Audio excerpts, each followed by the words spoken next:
Retomamos la clase de lo que el Espíritu dice a las iglesias, que corresponde a Éfeso. El mensaje a la iglesia de Éfeso. La semana pasada estuvimos viendo el contenido del mensaje y habíamos llegado hasta el punto 4, en donde habla de la advertencia. ¿Se acuerdan? Sí. Estamos en Apocalipsis capítulo 2, en el versículo 5, que dice: recuerda, por tanto, de dónde has caído, y arrepiéntete y haz las primeras obras, pues si no, vendré pronto a ti y quitaré tu candelero de su lugar si no te hubieres arrepentido. Bueno, acá el Señor comienza, en esta parte del mensaje, advierte los riesgos, las consecuencias, si no se arrepiente. Y invita, habíamos dicho esto la semana pasada, ¿no? Él invita a hacer memoria. Acuérdense, ¿cuál fue el punto o el momento en donde comenzó la decadencia? En donde comenzaron a enfriarse, en donde comenzaron a perder ese fuego del primer amor. Hubo algún momento. ¿Se acuerdan cómo arrancó la iglesia de Éfeso? ¿Cómo fue el comienzo, el origen de la iglesia de Éfeso? Habíamos visto la historia en Hechos, cuando Pablo visita Éfeso, y arrancó con un fuego. Fue evidente, ¿no? El resultado, el mover del Espíritu Santo. Hasta los brujos se convertían, se quemaban los libros de magia, los demonios eran expulsados, los falsos ministros también eran puestos en evidencia. Y veíamos en Hechos que desde ese momento el Evangelio de Jesucristo comenzó a extenderse. Dice, el Evangelio llegó a todos lados, a toda Asia, dice. La iglesia de Éfeso arrancó bárbaro, ¿no? Es más, decíamos en la introducción que se supone que a partir de Éfeso se fueron abriendo las otras obras de las otras congregaciones a las cuales también llegan estos mensajes. Pero en algún momento algo pasó, empezó como a perderse ese primer amor, ese fuego de primer amor. Y si bien era una iglesia activa, porque se acuerdan que habíamos visto la semana pasada, que Jesús destacaba que esa congregación era una congregación que trabajaba, que era activa, que era fiel, que inclusive hasta estaba bien preparada porque podían discernir a los falsos apóstoles, darse cuenta, o sea, tenían una buena base de conocimiento. Pero algo pasa con el tiempo que eso se va perdiendo. Por eso el Señor acá en este versículo 5 hace esa advertencia: arrepentirse, volverse. Y dentro de esa advertencia y de ese consejo de que se arrepientan, está la advertencia que si no lo hacen, dice, pues si no, ay, mete miedo, ¿no? Te hace temblar. Pues si no, ese pues si no, es tremendo. ¿Se imagina que el Señor nos diga lo mismo a nosotros? Los padres con los chicos.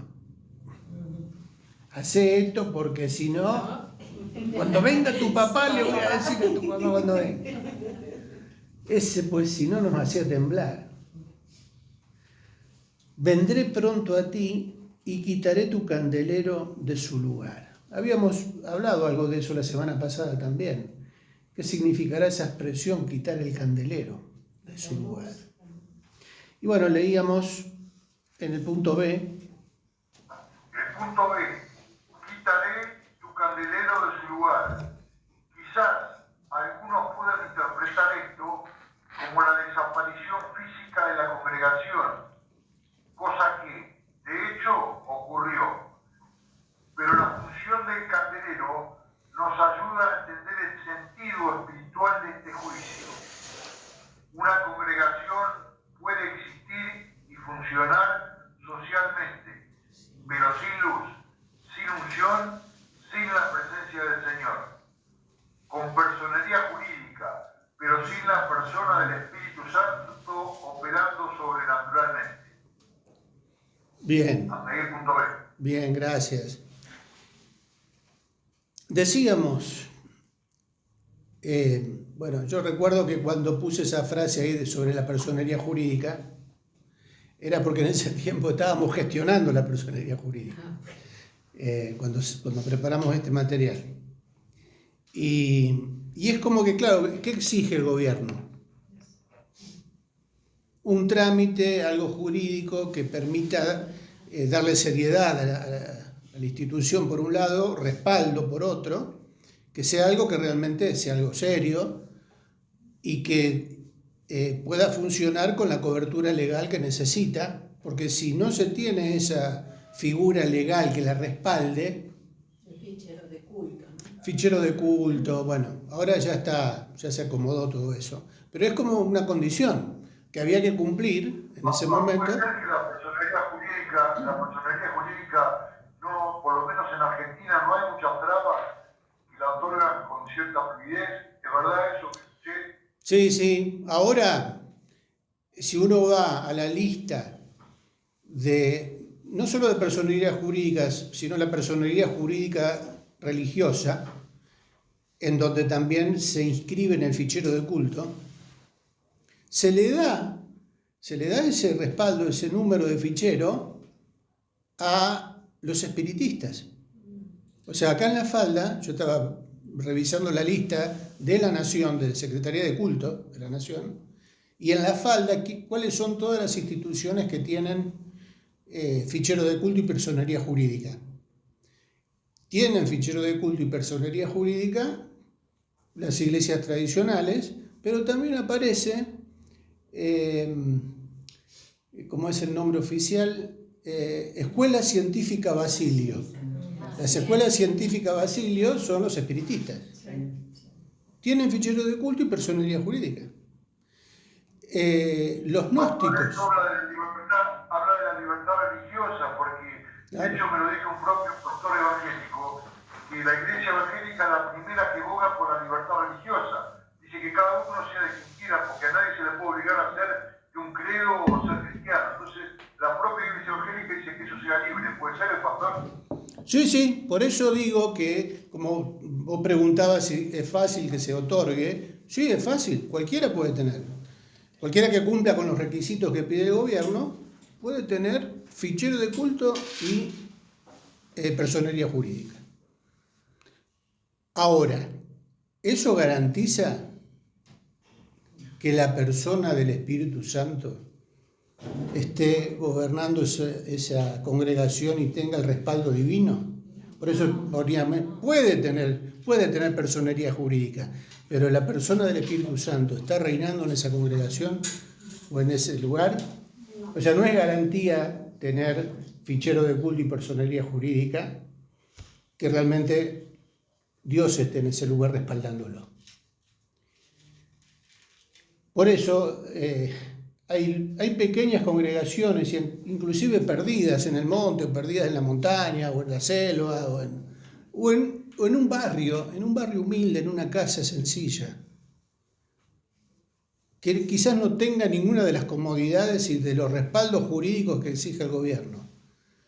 Pero si ahí hay 2 o 3 reunidos en el nombre de Jesús, ahí está el Señor en medio de ellos, y seguramente si aman al Señor, su testimonio va a ser poderoso, ¿no? Porque todo el que ama al Señor y quiere hacer su voluntad cuenta con el respaldo del Señor, aunque no tenga el respaldo oficial, entre comillas. Bueno, pero eso es simplemente un comentario. Ahora, dentro del punto B, en la primera parte leíamos, quizás algunos puedan interpretar esto como una desaparición física de la congregación, que de hecho pasó. Veíamos en las imágenes de la introducción que en esa zona, que es todo Turquía actualmente, de esas congregaciones no quedó ninguna en pie. O sea, de las congregaciones a las cuales fueron destinadas estos mensajes, no sobrevivió ninguna. Es más, no hay cristianismo reconocido y respaldado en Turquía, porque la religión oficial de Turquía es la religión musulmana. Hay creo que una o dos congregaciones, una iglesia católica y una iglesia ortodoxa en toda Turquía, y con problemas. O sea, con problemas por la oposición que hay hacia el cristianismo. Aunque de una manera clandestina, hay algunos grupos que están orando para comenzar alguna obra misionera ahí, pero van a tener oposición. ¿Por qué habrá sucedido eso? Bueno, uno lee la historia de la iglesia en esa zona y bueno, fue pasando, imperio que iba conquistando, iba cambiando todo, incluyendo la fe de la gente. El Islam es el que hasta ahora prevalece, son mayoría. Antes hubo mucha presencia cristiana. Hablamos de la iglesia esa de Santa Sofía, vieron que se ve en algunas novelas turcas, siempre muestran la construcción de esa iglesia. Bueno, fue una iglesia. Ahora es una mezquita, más que, bueno, ahora en realidad es un monumento que se utiliza para, más que nada, visitas turísticas, ¿no? Pero, bueno, toda esa presencia fuerte que hubo en un momento fue desapareciendo. ¿Cuál habrá sido la razón por la cual el cristianismo ahí no sobrevivió? Pueden ser muchas las razones, políticas, religiosas. El asunto es cómo estamos nosotros hoy, porque nosotros miramos al pasado, miramos al mundo musulmán o al mundo católico. ¿Cómo está el cristianismo hoy? Podemos tener un lindo templo, podemos tener todas las cuestiones jurídicas resueltas, podemos hacer una proyección a futuro de crecimiento, de extensión, de la parte social, de la escuela, del geriátrico, de, no sé, todo lo que forma parte de la visión de la iglesia. Y se puede proyectar, programar, y nosotros intentamos que todo eso tenga el respaldo del Señor. O sea, buscamos primero la guía de Dios, que Él abra las puertas y provea los recursos. Porque si no contamos con su respaldo, puede ser una asociación más sin fines de lucro que hace un trabajo, buen trabajo como la iglesia de Éfeso, mucha actividad, pero que estaban corriendo el riesgo de que el candelero sea quitado de su lugar. Y hay una palabrita ahí que dice, pero la función del candelero nos ayuda a entender el sentido espiritual de este juicio. Una congregación puede existir, bueno, lo que decimos, y funcionar, pero sin luz y sin unción. Yo quisiera, porque ahora viene la promesa, ¿no? Con esto vamos a terminar hoy con Éfeso, si el Señor lo permite. Viene la promesa, el que venciere. Ese punto va a ser rápido, pero por alguna cuestión tuve que volver a recordar, o el Señor me hizo recordar este punto, esta palabra juicio. Porque si ustedes ven en los mensajes a las congregaciones, hay advertencia de juicio. Después lo vamos a ir viendo con el resto, ¿no? Pero ya con la primera, en la advertencia del Señor a la iglesia de Éfeso, encontramos pues si no, lo que va a venir no va a ser agradable. No es lindo. Es muy triste que exista un hermoso lugar, un hermoso templo físico, pero en donde el Señor no habita. Es triste, ¿no? El hecho es que hablábamos de este tema, de esta palabrita juicio. ¿Por qué cayó el juicio? ¿O por qué cayó el juicio sobre tantas congregaciones a lo largo de la historia de Dios? ¿No? juicio de Dios sobre lugares que dejaron de existir, que ya no están, no hay un testimonio, no hay una luz que brille, no hay un candelero que mantenga la luz encendida, como en las iglesias en la actualidad de esa zona de Turquía. Bueno, algo sucedió.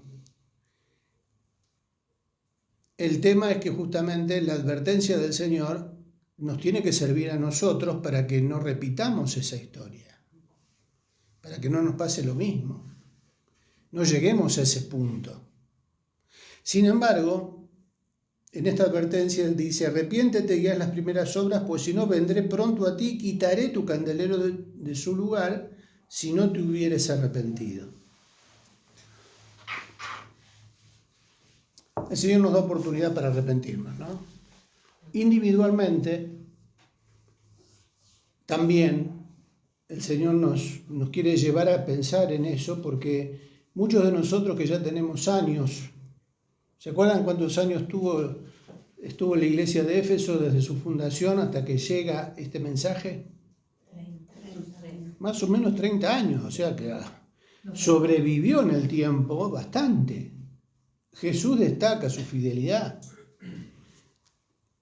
Ahora, el que tengamos muchos años en la iglesia no garantiza nada. La antigüedad no está certificando o garantizando el hecho de que no vamos a ser expuestos a cosas del mundo que apaguen nuestra luz, o que nos enfríen, o que nos distraigan con otra cosa. Entonces está bueno para que nosotros primero lo tratemos de aplicar a nosotros. ¿Hay algo? Por eso Jesús dice: hagan memoria, acuérdense de dónde cayeron.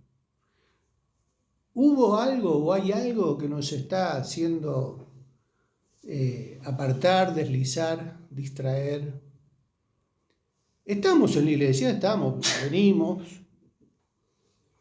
oramos, tenemos Biblia, cantamos, ¿no? Aparentemente estamos en la fe, porque asistimos a las reuniones.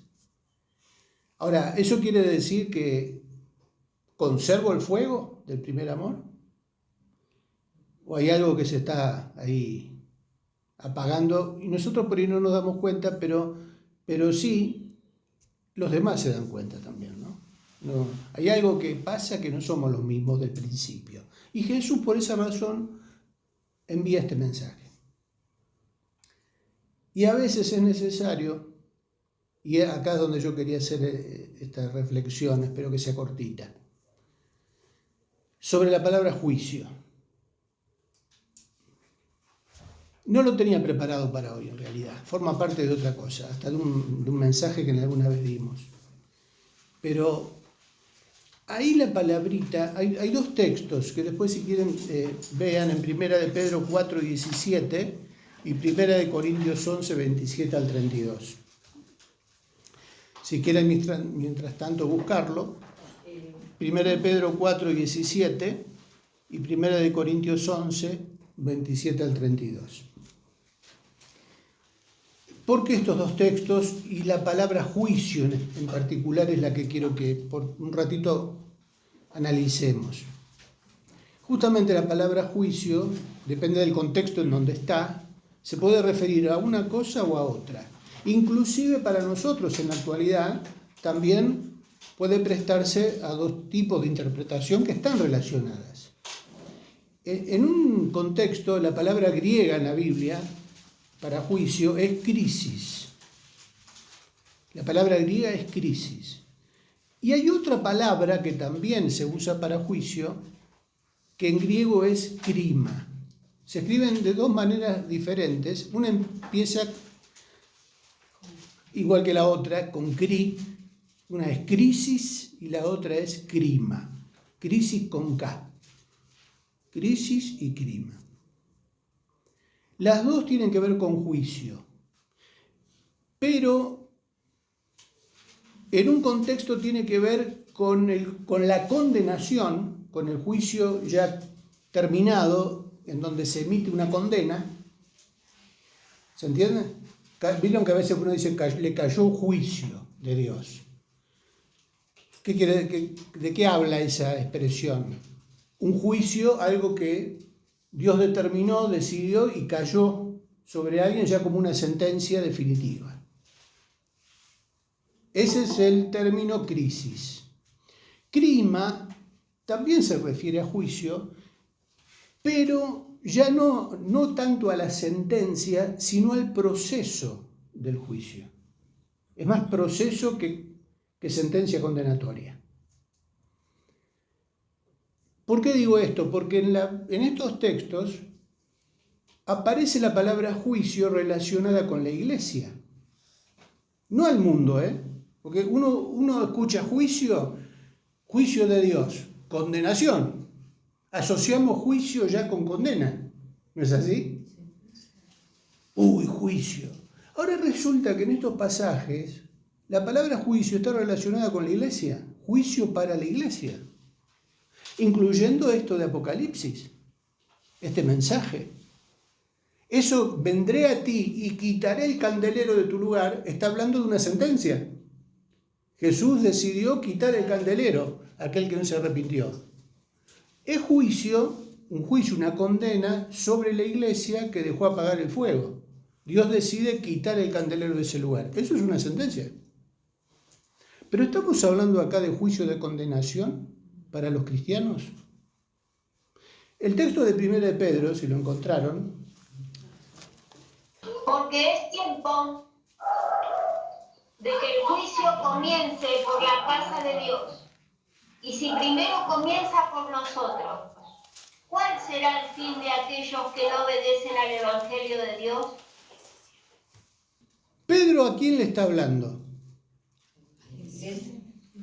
A los cristianos que en ese momento estaban comenzando a sufrir la persecución. O sea, los primeros esbozos de la persecución dentro de la historia por parte del Imperio Romano estaban sucediendo allí. Y Pedro escribe esta carta con la intención de alentar a los hermanos que estaban padeciendo por causa de su fe. Se está dirigiendo a personas fieles, ¿no? Que trataban de mantenerse en el camino del Señor, y los alienta Pedro con toda esta carta a que padezcan por causa del Evangelio, por causa del Señor, que no tengan miedo. Y en medio de toda esta palabra de los primeros capítulos de Primera de Pedro, aparece esto del versículo 17. El 16 dice, pero si alguno padece como cristiano, no se avergüence, sino glorifique a Dios por ello. ¿Ven cómo estaba alentando Pedro? Denle gloria a Dios porque tenemos el privilegio de padecer por causa de su nombre. Pero en medio de esto aparece el 17 que dice, porque es tiempo de que el juicio comience por la casa de Dios. ¡Wow! Tremendo esto. Ahora, ¿se van dando cuenta de qué tipo de juicio estamos hablando? ¿Es un juicio de condenación? Uno dice, ¿pero cómo juicio sobre gente fiel? ¿Sobre gente que está padeciendo por causa del Señor? Que aparte en medio de esa persecución dan testimonio. Son ejemplares estos hermanos, ¿no? Para nosotros. Cómo en medio de ese contexto ellos igual permanecían. Y Pedro los alienta para que se mantengan fieles. Pero acá el Señor habla de que es un tiempo de juicio. Es tiempo de que el juicio comience por la casa de Dios. Aquí, el término juicio, el término crima o crisis, acá se está entendiendo como un proceso de prueba. Ahora acá, en este contexto, la prueba es otra cosa. ¿Qué se está probando? Se está probando la fe. El Señor es como que está permitiendo, el Señor permite tiempos de prueba, de sufrimiento, de angustia, de conflicto, para ver cómo lo enfrentamos, a ver si salimos aprobados de esa prueba. ¿Cómo la enfrentamos? ¿Nos mantenemos fieles al Señor? ¿Nos mantenemos firmes? ¿No renegamos de nuestra fe? ¿No nos quejamos del momento de prueba? Vamos a salir aprobados. Pero ¿qué pasaba en los tiempos de la persecución romana? No todos permanecían fieles. No todos permanecían firmes. Porque la presión era tan grande que corrían riesgo de morir en el circo, de morir comidos por los leones o quemados en una hoguera. O sea, había que estar firme en la fe para poder enfrentar ese momento. Cuando Pedro dice que es tiempo de que el juicio comience por la casa de Dios, se estaba refiriendo, por un lado, a un periodo en donde se iba a evaluar la fe de esos cristianos para ver si salían aprobados, si soportaban esa prueba para tener la victoria. ¿Se entiende este primer concepto? Por otro lado, aparece el término crima y crisis, en este caso crisis, no como proceso para evaluar la situación, sino ya como lo que decíamos al principio, como una sentencia condenatoria, como un castigo. Entonces ahí sí se asocia crisis con castigo.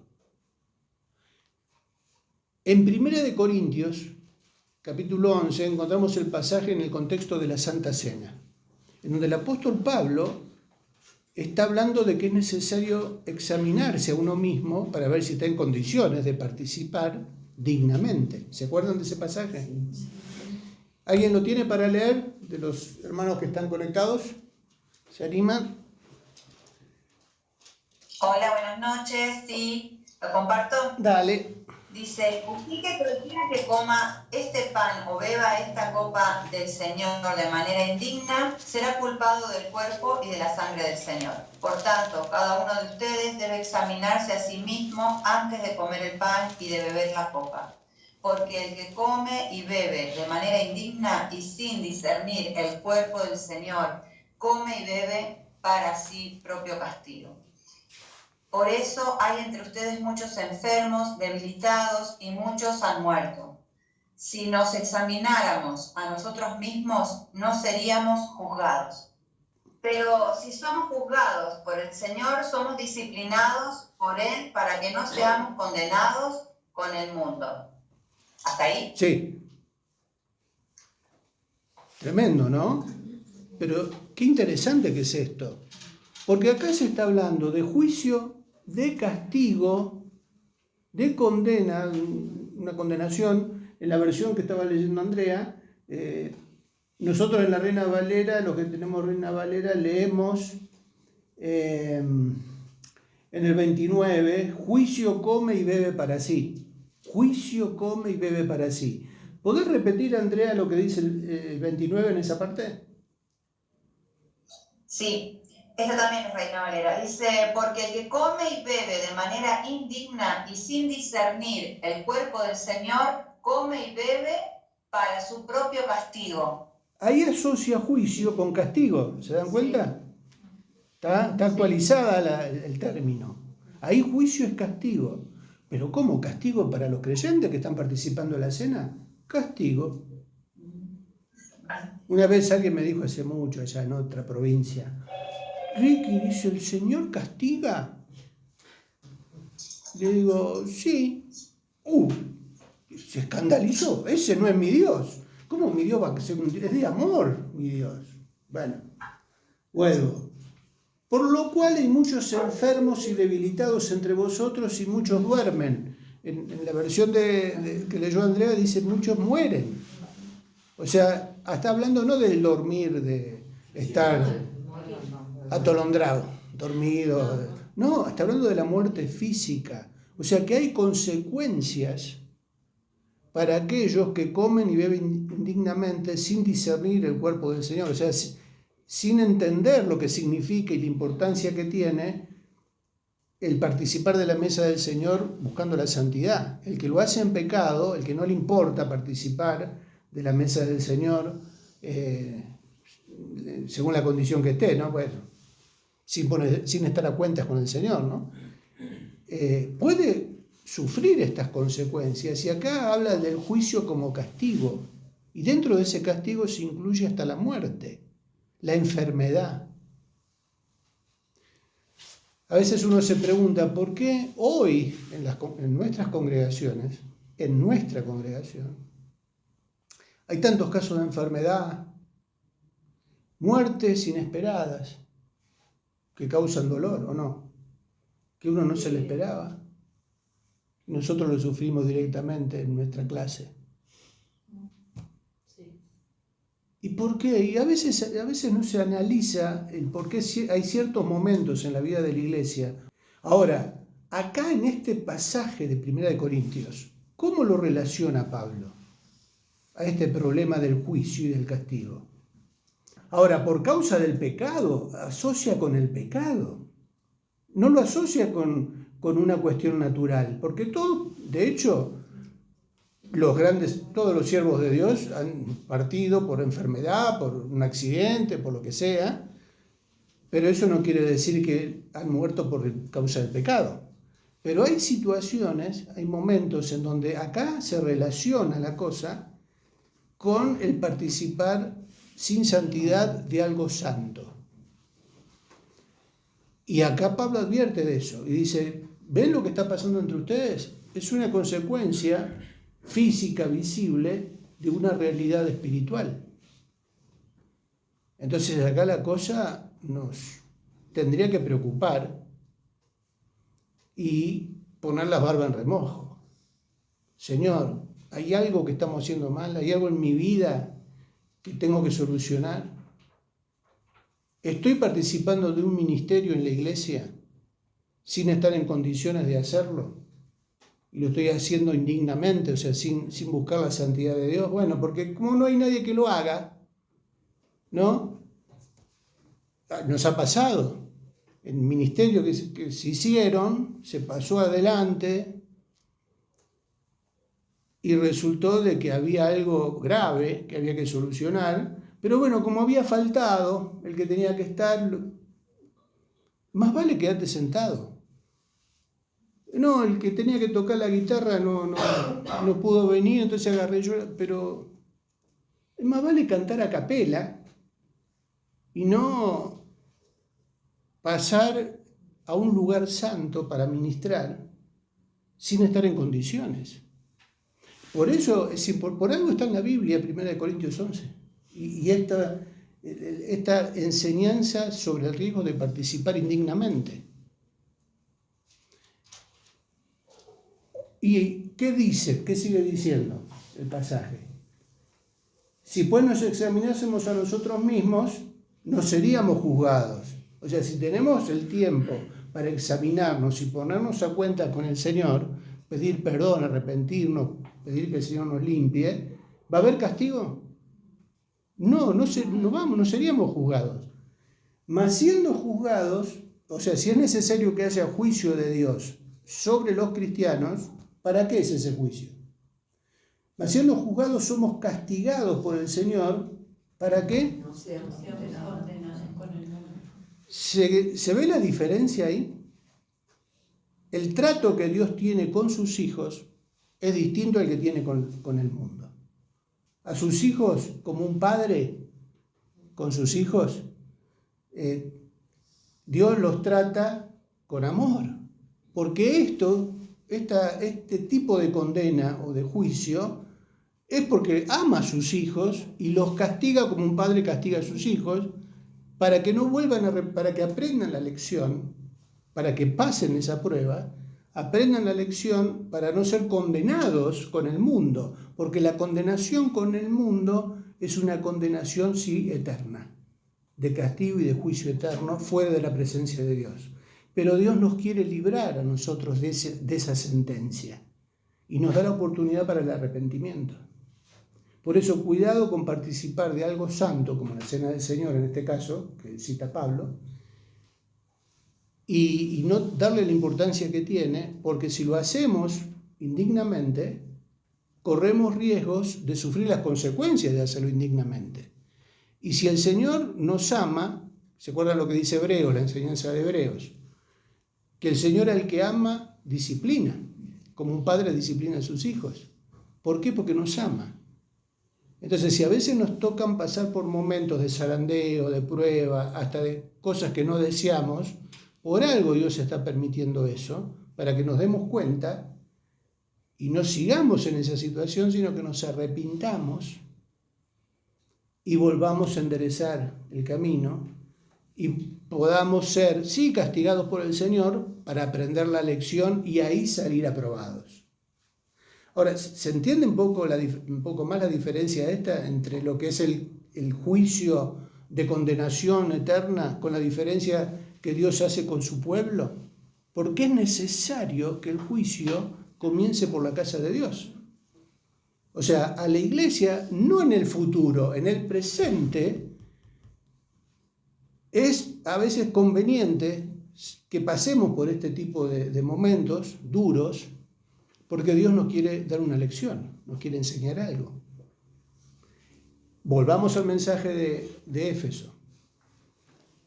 Si no te arrepientes, o sea, hay una posibilidad, hay una oportunidad de arrepentimiento para que esa luz no se apague, ¿no? Y el Señor invita a eso. Por eso yo quería dedicar un tiempo a explicar esto, porque por ahí estamos viviendo tiempos en la iglesia de hoy, en general, en donde no nos explicamos por qué pasan cosas que pasan. O por qué habrá sido esto. O por qué pasa, por qué esta prueba. ¿Por qué este tiempo? Los zarandeos, ¿no? Los tiempos de zarandeo, de prueba, de cosas no deseadas. Y bueno, reflexionar en el mensaje de Pablo a Corinto es importante. Pruébese cada uno a sí mismo, examínese, a ver qué pasa, cómo estamos. No hay nada que tengamos que confesar delante del Señor en nuestra intimidad, ponernos a cuentas con el Señor. Hay algo que tenemos que resolver y no lo resolvimos, lo estamos postergando en el tiempo, una relación o alguna costumbre que se nos pegó del mundo y que no la soltamos y que ensucia nuestra vida, nos contamina. ¿Cuántas cosas puede haber, no? Que el Espíritu Santo va a mostrarnos si pedimos que el Señor nos limpie de eso. Y a veces, como pasó con la iglesia a la cual Pedro escribe, en general, aún por causa del Señor, por servir al Señor. Y uno dice, pero estoy sirviendo al Señor y me está pasando todo esto. Antes, cuando no lo servía, alguien me contaba, ¿no? Yo cuando no me pasaba nada, estaba lo más bien. Ahora que resuelvo servir al Señor y me pongo en sus manos para que Él me use y me preparo y empiezo a servirle, empiezan los problemas, las pruebas. ¿Por qué? Porque el enemigo apunta a aquellos que les provocan incomodidad. Le somos incómodos al enemigo. Entonces va a atacar a aquellos que sirven al Señor y son ataques duros a veces, ¿no? Ahora, yo les decía, ¿por qué quise hacer en este mensaje a Éfeso un paréntesis en esta parte del juicio? Porque es importante que lo entendamos y que lo aceptemos de parte del Señor como su trato, como un trato de un padre a un hijo. No rehusemos la disciplina, no rehusemos el castigo del Señor si es necesario, porque a veces es la manera para aprender, para no ser condenados con el mundo. Este juicio de Dios para su pueblo es porque Él nos quiere purificar, el fuego de la prueba. No os sorprendáis, decía Pedro al principio, no se sorprendan del fuego de prueba que les ha sobrevenido como si alguna cosa extraña os aconteciese. No se sorprendan, porque aquellos que quieren servir al Señor están expuestos a la hostilidad del mundo. Si no, gócense, porque somos participantes de los padecimientos de Cristo. Y esa prueba de fe va a ser como el oro, va a resultar purificada como el oro. Vamos a salir fortalecidos del medio de este tipo de prueba o de este tipo de juicio. Si viene de parte de Dios para nosotros, es para bendición, no es para condenación. ¿Se entiende? Y uno puede salir victorioso y más fuerte de ese fuego de prueba. Bueno, aprendamos también nosotros de la iglesia de Éfeso, porque si no tomamos en serio este proceso a veces de juicio y de castigo de Dios, y no pasamos la prueba, corremos el riesgo, como decía Pablo, de ser condenados con el mundo. Por eso también muchos se apartan. Muchos que ministran en la iglesia, después de tener este tipo de pruebas, se toman un tiempo, se alejan del ministerio y sin darse cuenta se van deslizando y terminan en el mundo. Se vuelven atrás. Bueno, que el Señor nos libre de eso. Y promete, terminamos con el 5. Al que venciere.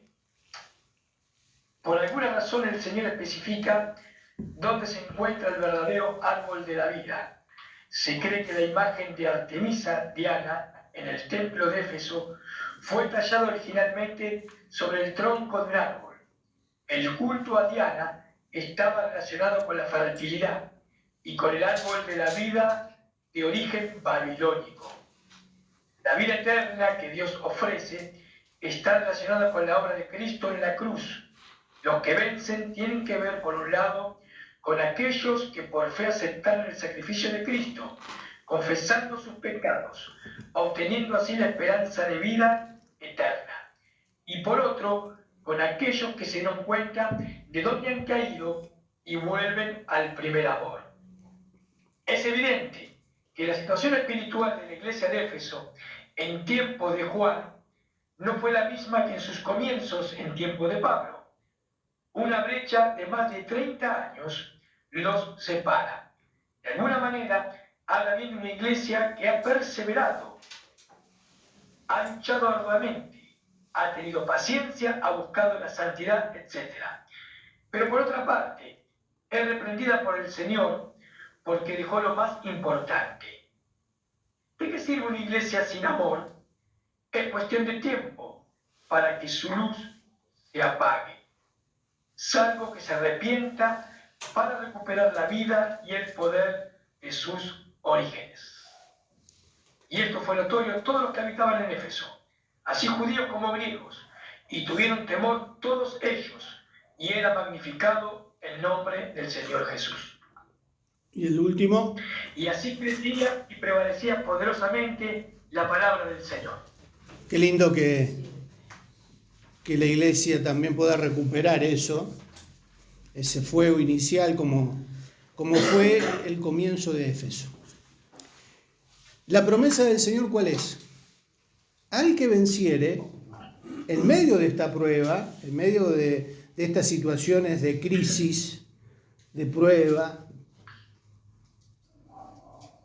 ¿puede haber victoria en el nombre del Señor? Tendríamos que salir victoriosos, ¿no? Hay que venciere. Y acá en este versículo aparece el árbol de la vida. Uno dice, ¿por qué en medio de esto el árbol de la vida? 7. El que tiene oído, oiga lo que el Espíritu dice a las iglesias. Al que venciere, le daré a comer del árbol de la vida, el cual está en medio del paraíso de Dios. ¿La Biblia habla de un árbol de la vida? Sí, desde el Génesis. El árbol de la vida, Apocalipsis, es el punto de relación entre lo que es el paraíso perdido del Génesis, pero también del paraíso recuperado en Apocalipsis, en donde el árbol de la vida está hablando de aquello que Dios tiene reservado para sus hijos. ¿Cuál es la promesa para el Hijo de Dios? La vida eterna. La eternidad disfrutando de la presencia del Señor y de ese fruto de ese árbol. Es una metáfora de los beneficios que nosotros obtuvimos gracias a la obra de Cristo en la cruz. Está relacionado el árbol de la vida, la esperanza del cristiano, por la obra de Cristo a favor nuestro en la cruz. Si no hubiera sido por el sacrificio del Señor, no tendríamos esa esperanza. Por eso decimos que aquellos que han creído que el sacrificio de Jesús en la cruz fue suficiente para perdonar nuestros pecados y hacernos hijos de Dios, ¿cuál es la esperanza que tienen? la eternidad con el Señor porque todo eso tiene que ver con el amor de Dios. Es el amor de Dios que se manifestó en nuestras vidas y nosotros aceptamos y recibimos ese amor. Entonces, ¿qué esperamos? La eternidad con el Señor. ¿Por qué Jesús utilizó en el mensaje a Éfeso el concepto del árbol de la vida? Bueno, esto es no está probado totalmente, aunque sí hay bastantes certezas, de que la imagen de Diana originalmente fue tallada sobre el tronco de un árbol. Después apareció la imagen esa que vimos en la introducción, ¿se acuerdan? Una estatua hecha en cerámica o en piedra. Pero Diana era la diosa de la fertilidad, se asociaba a Diana con la fertilidad. Y estaba relacionado el culto de Diana con Babilonia. Y en Babilonia también se adoraba un árbol, el árbol de la vida de Babilonia, que a veces se ve en ciertos colgantes, en ciertas cadenitas, un árbol de la vida. ¿Cómo se representa ese árbol de la vida? A ver las chicas que lo han visto muchas veces. Es un arbolito frondoso y con mucho fruto, ¿no? Se lo ve lindo, con frutito. El árbol de la vida tiene que ver con la abundancia. Entonces, el que usa ese tipo de collarcitos o de imágenes, una vuelta alguien me dijo en la iglesia, pero Triqui dice, es el árbol de la vida, está en la Biblia. Porque figura el árbol de la vida en la Biblia y alguien, la persona lo compra porque le dice que es el árbol de la vida. Ah, el árbol de la vida de la Biblia. Pero no sabemos que ese árbol tiene un origen pagano, es otra cosa. Y parece que en Éfeso se adoraba ese árbol babilónico y se lo relacionaba con Diana. Ellos no sabían que hay un árbol de la vida, pero que fue puesto por Dios. Entonces terminamos diciendo que al que venciere, ¿cuál es la promesa que Dios le da? Disfrutar de esa vida que nace en el corazón de Dios. Hay un árbol de la vida para aquellos que quieran entregar su vida al Señor y vivir de acuerdo a su voluntad. ¿Seguimos la semana que viene? Franco, ¿nos querés guiar con una oración? Señor, bendecimos tu nombre en esta hora. Agradecemos la oportunidad de poder enfrentarnos a la palabra nuevamente. La palabra de vida, Señor. Y tú nos tratas como hijos, Señor. Por eso a veces nos disciplinas. Señor, nos castigas porque nos ama. Y el Padre disciplina a los hijos, Señor, dice la palabra. Y muchas veces, Señor, es verdad que no nos alineamos a tus propósitos, no nos examinamos en lo más íntimo de nuestros corazones. Y es verdad que muchas veces, Señor, muchas cosas nos hacen perder el amor hacia tu persona. Vamos perdiendo ese amor que teníamos al principio, porque muchos ídolos van ocupando nuestro corazón. Por eso pedimos perdón en esta hora, Señor, porque queremos nuevamente renovarnos, alumbrar, queremos nuevamente, Señor, volvernos a ese primer amor. Señor, amarte, que tú ocupes el primer lugar en nuestros corazones. En medio de tanta idolatría que este mundo ofrece cada día, Señor. Oramos para poder consagrarnos nuevamente a ti, Señor. Para poder, Señor, esos ríos de vida que salen, Señor, del trono. Señor, para tener ese derecho hacia el árbol de la vida. Señor, te bendecimos en esta hora y te damos gracias. Padre, que podamos resplandecer en este tiempo. Señor, en el nombre de Jesús, a ti la gloria, la honra y el poder, por los siglos de los siglos. Amén. Amén. Amén.